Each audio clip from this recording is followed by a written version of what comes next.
सो आइए हम लोग शुरुआत कर रहे हैं क्लास 9th की बायोलॉजी, और क्लास 9th के बायोलॉजी का फर्स्ट चैप्टर है the cell, fundamental unit of life. और यहाँ पर जो आप यहाँ पे खूबसूरत सा एक डायग्राम देख रहे हैं, नो डाउट देखने में यह हमें बहुत ही खूबसूरत लग रहा है और शायद ऐसा ही खूबसूरत होता भी होगा। बिल्कुल बिल्कुल, है ना? जैसा आपको यहाँ पे दिखाई दे रहा है इससे भी खूबसूरत है।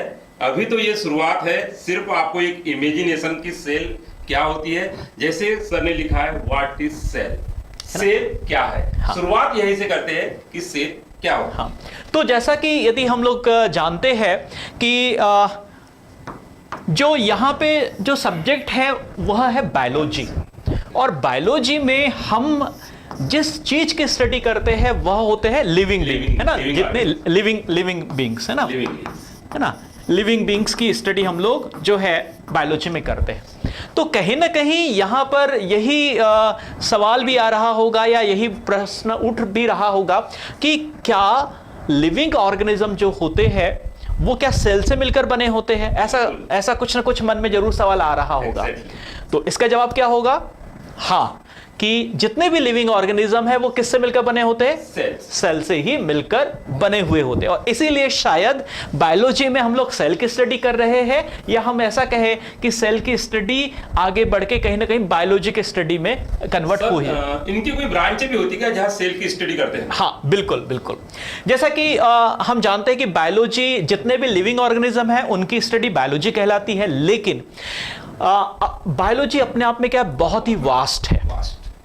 तो इस तरीके से यदि हम लोग देखें तो जो सेल की स्टडी जिस बायोलॉजी के जिस सब्जेक्ट में हम लोग करते हैं उसे हम क्या कहते हैं? उसे हम कहते हैं साइटोलॉजी। उसे हम क्या कहते हैं?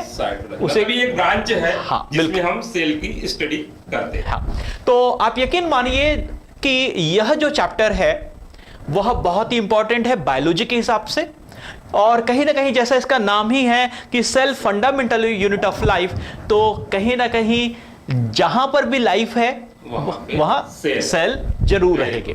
तो आइए आगे बढ़ते हैं और शुरुआत हम लोग करते हैं, क्योंकि हो सकता है आप में से बहुत से मन में यह आ रहा होगा कि कैसे पता चला कि हम लोग सेल से मिलकर बने हैं। बिल्कुल एग्जैक्ट, है ना? कहीं ना कहीं यह सवाल हम आपके सबके मन में उठ रहा, मतलब आपके मन में उठ रहा होगा, या शायद जब हम आप लोग पढ़ते रहे होंगे बचपन में तो शायद ऐसा सवाल हमारे मन में भी आया होगा।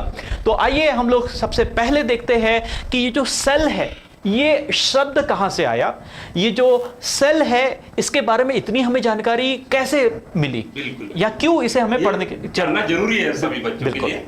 तो सबसे पहले शुरुआत करते हैं हम लोग कि the discovery of the cell.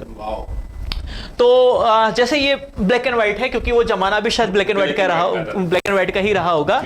तो यहां पर यह जो पिक्चर हमें देखने के लिए मिल रहा है, यह पिक्चर है एक वैज्ञानिक ही हम कहेंगे, महान वैज्ञानिक, जिन्होंने जो है जीव विज्ञान जिसे हम लोग बायोलॉजी कहते हैं, बायोलॉजी की दिशा बदल दी। तो यहां पर जो पिक्चर यहां पर हमें देखने के लिए मिल रहा है, यह है वैज्ञानिक जिनका नाम है रॉबर्ट हुक। जी हाँ, इनका नाम क्या है? Robert Hooke. इनका नाम क्या है? Robert Hooke. और यह कहा जाता है, जैसे कहानियां तो इनके बारे में हम लोगों ने ऐसे सुनी थी कि इन्हें जो है कांच, मतलब जो लेंसेस होते हैं ना, उन लेंसेस का बड़ा शौक था, ऐसा हम लोग मानते थे। और यह कहा जाता था कि वो लेंस से एक्सपेरिमेंट करना उन्हें बहुत पसंद था, और पसंद करते मतलब एक्सपेरिमेंट करते करते अचानक जिस मेज पर, या जिसे हम लोग डेस्क कहते हैं, वो चूंकि लकड़ी की ही बनी होती थी उस समय, और वह उसे हम लकड़ी की जो बनी होती है, वुडन होती है, उसे हम कॉर्क कहते हैं, जो छाल बार्क है ना। तो जब वह उस लेंसेज के थ्रू एक्सपेरिमेंट कर रहे थे तो अचानक वो चौंक गए। क्यों वो चौंक गए? क्योंकि उन्हें वो स्ट्रक्चर दिखा जिसके बारे में उन्होंने इमेजिन नहीं किया था। और जब हाँ, कुछ डिफरेंट अलग दिखा, जो हमें नेकेड आई से दिखता वैसे उससे कुछ अलग स्ट्रक्चर उन्हें देखने के लिए मिला। तो जब वह एक्सपेरिमेंट कर रहे थे तो एक्सपेरिमेंट करते करते उन्हें एक अलग सा स्ट्रक्चर देखने के लिए मिला उस वुडन बार्क में, उस वुडन मेज या वुडन टेबल पर। और उसके जो स्ट्रक्चर था कुछ इस तरीके से था, इस तरीके से वह उन्होंने स्ट्रक्चर देखा।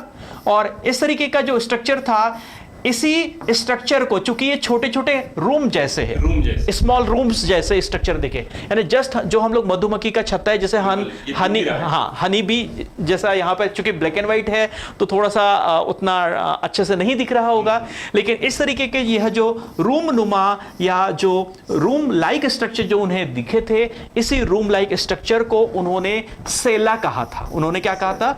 सेला कहा था। लैटिन टर्म है ना, क्योंकि मोस्टली हम जितने भी वैज्ञानिकों की बात करते हैं तो वो लैटिन ही है, और उसी समय से वो लोग डिस्कवरी करते आए हैं। तो इस तरीके से सेल मींस स्मॉल रूम, हाँ बिल्कुल, सेल मीन कंपार्टमेंट, जी हाँ बिल्कुल। तो सबसे पहले यदि हम बात करें तो करीब करीब 1665 या जिसे हम लोग कहते हैं 1665 एडी में, 1665 एडी में, आज से करीब करीब कितना हो गया? 500 साल, 500 ईयर ऑलमोस्ट, करीब करीब आज से 500 ईयर बैक उन्होंने जो है सेल की डिस्कवरी की थी।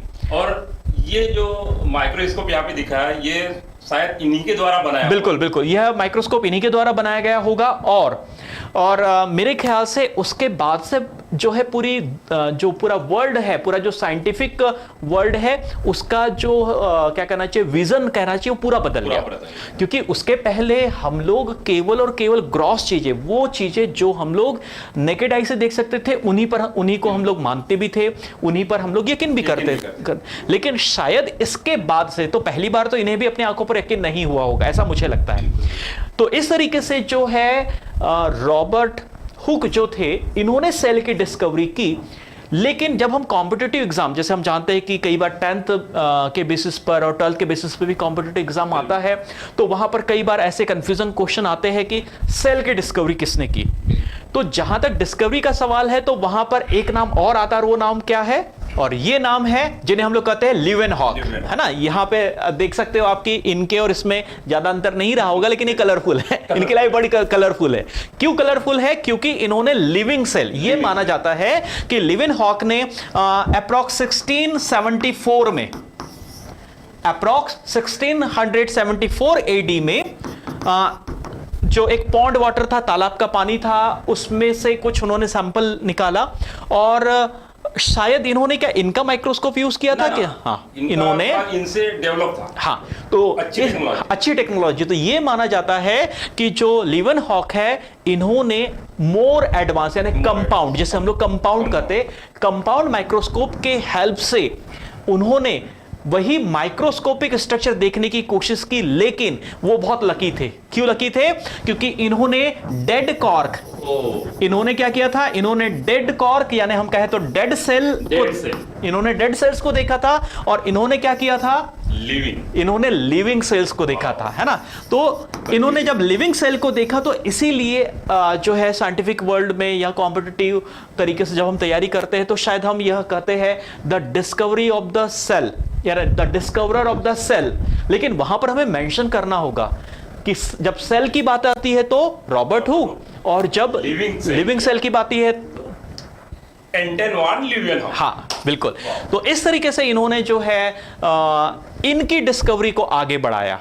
और मेरे ख्याल से ऐसा ही होता है कि कोई इनिशिएटर चाहिए होता है, और उसके बाद तो कड़ियाँ जुड़ते चली जाती है। और इसी तरीके से जैसे जैसे मेरे ख्याल से माइक्रोस्कोप में डेवलपमेंट होते रहा, वैसे वैसे अलग अलग साइंटिस्ट लोगों ने अपनी उसमें दिलचस्पी दिखाई और उन्होंने डिस्कवरी करते रहे। तो इसी के बाद में, लीवेनहॉक के बाद में जो अगला जो नाम आता है, वह नाम है रॉबर्ट ब्राउन का। वह अगला जो नाम है वह किसका है? वह है रॉबर्ट ब्राउन का। और भी थोड़ी सी, हाँ बिल्कुल बिल्कुल, हम लोग कह सकते हैं, क्योंकि नाम से रॉबर्ट ब्राउन देखने में तो इंग्लिश लग रहे हैं, और इंग्लिश लोगों को, या हम इंग्लिश की बात करें, फ्रेंच की बात करें, स्पेनिश की बात करें, उन्हें अपनी पेंटिंग्स बनवाने का बड़ा शौक रहा होगा, है ना।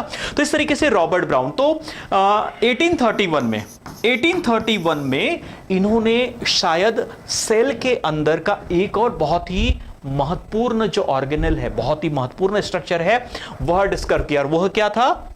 वो था न्यूक्लियस। जी हाँ बिल्कुल, यानी जो रॉबर्ट ब्राउन जो है, इन्होंने क्या किया? सेल के न्यूक्लियस की डिस्कवरी की। ठीक है।